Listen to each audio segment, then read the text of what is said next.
1 वाटी तीळ मंद आचेवर खमंग छान फुलेपर्यंत भाजून काढून घेतले. मिक्सरच्या भांड्यामध्ये विलायची टाकली, त्यामध्ये 1 चमचा साखर घालून बारीक करून घेतलं.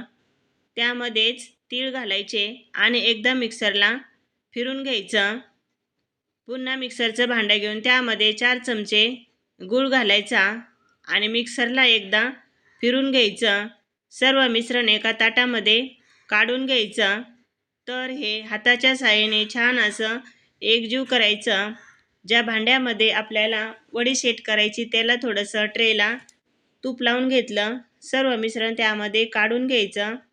हाताच्या साहाय्याने छान असा प्रेस देऊन सेट करून घेतलं. वरतून थोडेसे तीळ पेरून घ्यायचे आणि लगेचच वडी कट करून घ्यायची आहे.